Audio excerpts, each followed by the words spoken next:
We doing all right, Mitch? Yeah, I'm great. Good to see you.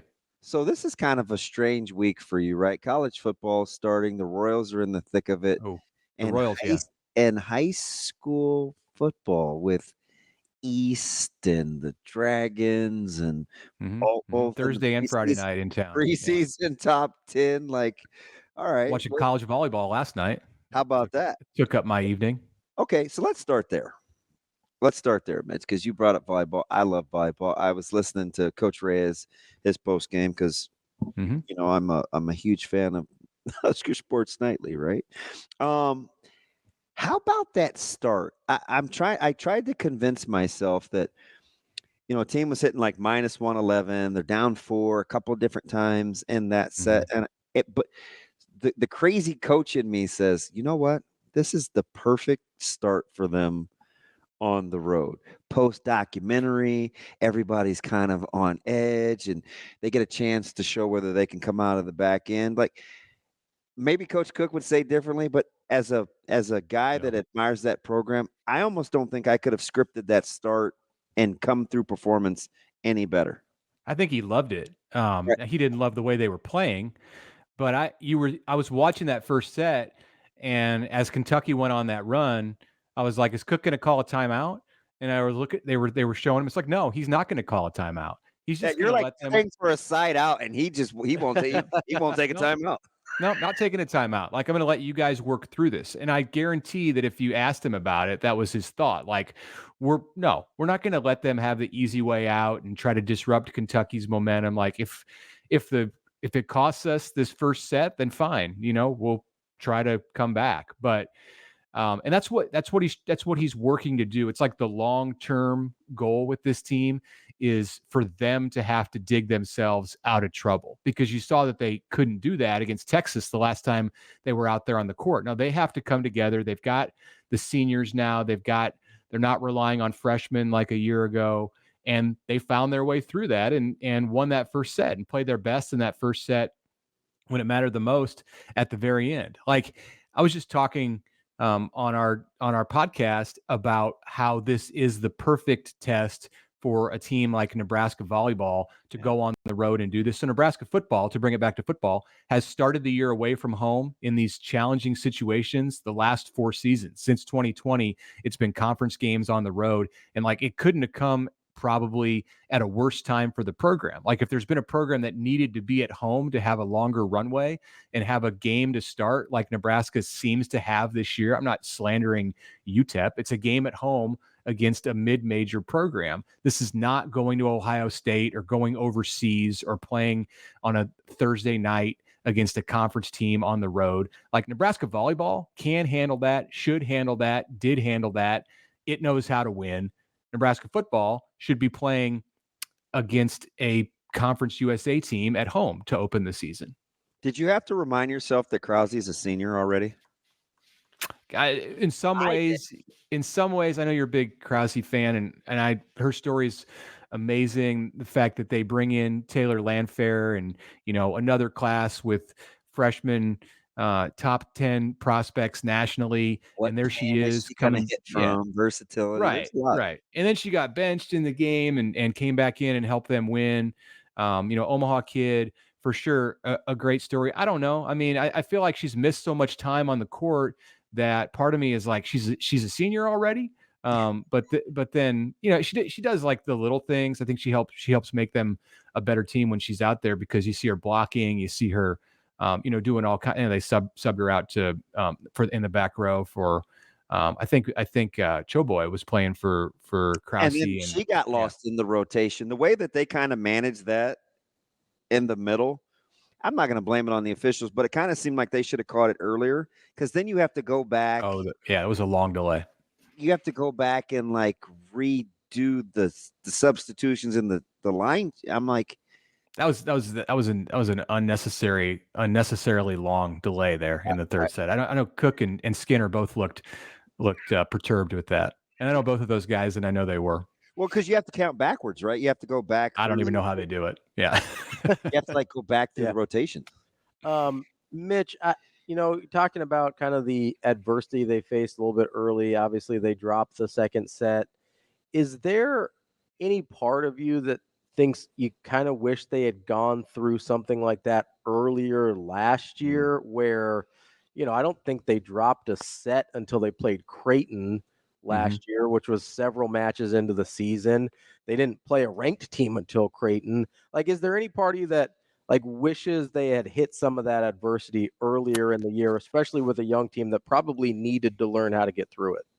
Sure. I don't think it hurt them. I mean, they were 27-0 at one point. So I don't think that necessarily is the reason that Nebraska failed to win the national championship, because they didn't face adversity early in the season. They navigated through it. And if there's a year where you'd like to see it, well, I mean, they faced adversity in having to go to Stanford. It's just that they got the sweep on the road early last season. Playing in front of 92,000 people wasn't an easy thing to do. It's different than losing sets and having to come back and win, but it worked out fine for them. I mean, they lost in the final because Texas was way better on that day. So they got their challenges. They were challenged by Wisconsin, pushed absolutely to the max by Penn State on the road, had the loss. I think it was important for them to have a loss last season before they got to the Final Four, and they got that finally against Wisconsin on the road. But the way it went early, not losing, some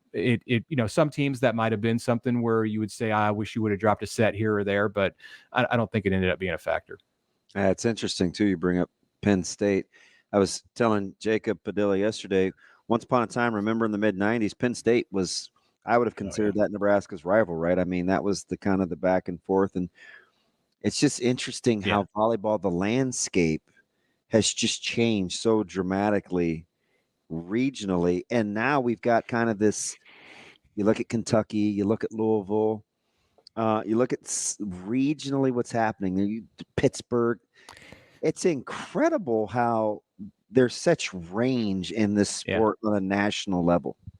I mean, the state of Kentucky was a great showcase for the state of Kentucky last night, and a great way to start off the season, since the Final Four is going back to that arena in December. It's like there's the similarities between the state of Nebraska with Nebraska and Creighton, and then the state of Kentucky with Kentucky and Louisville is interesting and striking, and notable also that the head coaches of those two programs, of course, have Nebraska connections, deep Nebraska connections in the case of Danny Busboom. So Danny Busboom Kelly got the win against Wisconsin late last night. Convincingly too. It was I definitely caught my eye. She's built them from basically, I won't say nothing, but one of those low infinite numbers. So she took Cook to Churchill Downs yesterday, is what I think I heard somewhere on the broadcast. Did he bring his new horse? Well, I mean, he certainly was looking at horses. That he wanted to go out there. They went down a day early. They were there a day early just because of the media obligation. He was going to take advantage of that opportunity. I bet that was the highlight of his trip. Was he picking out a new contract extension while he was down there, or what? Yeah. Right. Give me another horse. He needs a racing horse to go with his roping horse. Isn't it weird how he seems like we maybe think he may be there longer than we would have thought like a year or two ago? I mean, they played him for the last 7 I don't want to put words in your mouth, but it seems like he's reinvigorate or something where. Oh, he's reinvented himself. Yeah. I wrote about this last week, sat down last Saturday in his office with him. It was 2 Saturdays ago. I don't know, isn't he amazing as a person? You don't see a lot of 68-year-olds or 48-year-olds for that matter who have his energy and just his thoughtfulness. His office is a great place to visit. The life that he's living right now is pretty incredible for anyone of any age, and it's like all on display there in his office. I mean, it's like, over here, let me show you the spurs that they made for me, personalized with his name on them. And he's got the hat. I wrote about his hat, the $900 hat that they gave him out in Hyannis this year. You sometimes when I first heard about this stuff with him and the cowboy, I was like, is this like a late midlife crisis, or is he doing this to like look cool to recruits? And it's like, no, he's really, really, really fascinated by all of this. No. That's funny. We're talking to Mitch Sherman of The Athletic. Switching gears to football here, Mitch. Obviously, we've got a quarterback that's been announced as the starter since we talked to you last. We've gotten a depth chart since we've talked to you last. We've gotten black shirts since we've talked to you last. And I think we've gotten single digits since we talked to you last. Out of all the late off-season news, has anything really stuck out to you? I know some of them seemed like givens, like Dylan Raiola and all that, but has anything from sort of all these announcements about personnel and players, what stuck out to you the most? Jamal Banks sticks out to me a lot.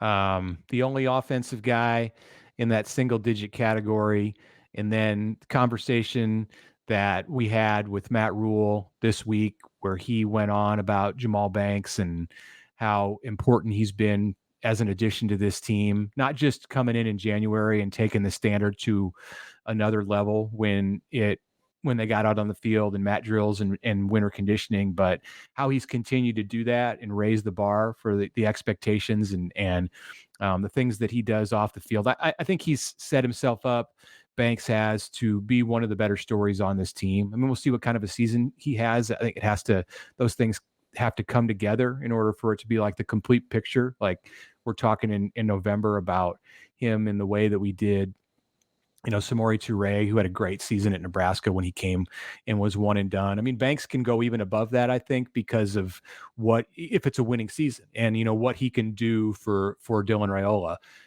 He can be the quarterback's best friend. I mean, he talked yesterday about coming back for the ball on routes when the offensive play gets off script. And I mean, I just get the sense that he's going to completely sell out for this team because that's what he's done since he set foot on campus every day in January. Mitch, when you're talking about, and I asked this to Andy Kindy, and I get well, let me just ask the question. 12 black shirts handed out. I thought I guessed 14 in my head. I'm cool with 12. It's not my baby. Like, I'm not a black shirt, so I leave it to those guys. So you got the 12 black shirts, super mature group. You look at the offense, all the positivity about the wide receiving core and quarterback play, and they were so poor on offense last year. I say all that to say, in this non-con, or maybe even just Saturday. Now, I won't just use Saturday because I need more of a body of work. So let's say in the non-con, Mitch Sherman will be writing about which one first. The black shirts haven't missed a beat. They picked up where they left off after a remarkable year a year ago, or the market improvement of the offense from this time a year ago. Well, if both of those things happen, I'll be writing more about the offense because that's the compelling story out of the gate. That's the one I think where everyone's eyes are at. So I guess the question becomes, is the offense going to show that early? I think the defense is going to carry this team at the beginning, and then the offense is going to come along. Can you imagine if the defense is top-notch against Colorado at home? I think it could happen. I mean, Colorado. If you're right, I think it's got to be a tougher story to write, though, doesn't it? Colorado is explosive. We're scared. All their wide receivers. It's Shador. Yeah, I think the way it's going to play out is last year. I think the way it's going to play out is that the defense is going to be the bigger story. Well, it's not going to be the bigger story in the sense that like more people might be talking about the offense, but I think the defense will be the reason that Nebraska wins games early this year if it in fact does get off to the kind of start that we think it could happen. Like you go 4-0 in the first 4 at home. I think that's going to be more about the defense and then the offense not losing games than it is about the offense winning games. And then that can come. That can come later in the year. We heard Rule say adamantly on Monday that they're not going to treat Dylan Raiola with kid gloves and have him go out there and play. They're going to coach him like he's a freshman. That might lead to it's better in the long run, but it might lead to things looking a little bit disjointed at times. And I loved how he followed it up too, Mitch, when he said, and you know what? We're not going to panic. We're going to stay right here with what we do. This is how we're going to play. We know it may look or it could potentially look blank early. Mhm. But we're riding this thing. I don't know, man. I'm encouraged by that, just because I think it'd be nice to have somebody just stay the course. Right. And no, you don't need the added drama, and nobody's talking about, making a change. And look, I mean, it's going to get dramatic if they turn it over 5 times in one of these first 2 games. That's inevitable. I just don't think that's going to happen. I don't think that's who he is. I don't think that's what the way that they're going to coach him. And I just don't see that. I think they're going to make a jump this year. Can they get to +7 where Rule wants to be? That would be like a 24 net gain in turnovers from last year. That's a high bar. I don't know. I would like to see them like first, Even? like Who's get break even? even. Yeah, break even. And then if you get there, then, great. I mean, breaking even is not like for just an average team that is good, like a good team, a normal good team. Like breaking even, you want to be better than that. You want to be in that +7 range. But look, Nebraska's had all kinds of trouble. It's like systemic in the program still until it's not. So, and it's a true freshman. So some of those things are going to happen. But anyway, the defense to me, I think is going to be a big story early on. So will the offense, but I think the defense will be the reason that Nebraska's having success if it in fact goes that way. Part of the reason I asked the question is if it's the offense, it would be a pleasant welcome surprise. Mm-hmm. If it's the defense, it would be pretty impressive. Right. I think the defense. So it's a good thing, but for different reasons. Because I think we look at those defensive statistics from last year, and it's like sometimes we have a tendency to say either, well, yeah, but, or we just pencil it in as an automatic. It can't be both of those things, right? Because we get into what they did against, the top 70 offenses versus the bottom third in the country, and it's like, well, I don't know, like. It's year 2. They have tape. So it seems like an easy answer on the surface, but if that defense is better in some areas statistically a year ago, that would be pretty impressive to me. I don't know that it will. I think, like you look at like 4.62 yards per game. That's what Nebraska allowed in 2023. I think the number very easily could be above that this year, but the defense will be better. But they could take it away more, get off third down. Exactly. Exactly. And that's fine. Like the things that they need to do are not just all measured in yardage, in statistics. Of course, points is a pretty big one, but creating turnovers, eliminating big plays, getting sacks, getting off the field on third down, like you said, red zone efficiency, all of that stuff. I think they would take before they would say, all right, we have to be better than we were just in terms of yards allowed per play, because the schedule is different this year, and you're adding some offenses that Nebraska didn't face, the types of offenses Nebraska didn't face a year ago. I got one, Mitch. How about if Nebraska's defense just gets a stop at the end of the game when a team is putting themselves in position to get a win? Sure. Like just flip a couple of those. Because how many times did we hear Coach Rule say last year, hey, listen, you guys can be mad at the offense or this and that, but remember, like their offense had the ball last, right? Not ours. So Maryland, Iowa, like Wisconsin, right? Minnesota. The key third down where he couldn't get a quarterback down. Minnesota with the backbreaker. Wisconsin with, the late scramble. Like those things were real. Yeah, they're going to be measured by that more so than a number, than an average. Iowa. But the good thing is, I think that this team will be better at that stuff. Nice. Mitch, we've got just a couple minutes left here with you. Let's get a season prediction out of you and kind of why you think it's going to go that way. Yeah, I'm glad I gave this some thought. I have actually given it some thought. I may have sounded there like I was being sarcastic, but I have actually given it some thought this week. In past years, I've gotten to this point and just been like, don't ask me. I can't tell you until I see them play the first game. I don't feel that way this year. I feel like I can actually be confident and not that I'm going to be right, not confident that I'm going to be right, but I feel some conviction in saying that I think Nebraska's going 8-4 this year. That's the number I've got right now. I think they're going to go 3-0 in the non-conference, and so that's going to mean some ups and downs for sure in the Big Ten, and it may not all be where people expect it to be. It may not all come in late October and November. Like I don't necessarily believe that they're going to go unscathed until Ohio State. I think they're going to lose one of those games, and that's going to be a defining point for this team is how they respond when they lose a game they're not supposed to win. If that happens, so 8-4 is where I've got them, and I think that would be met with a lot of journey, happiness. Open arms. Yeah.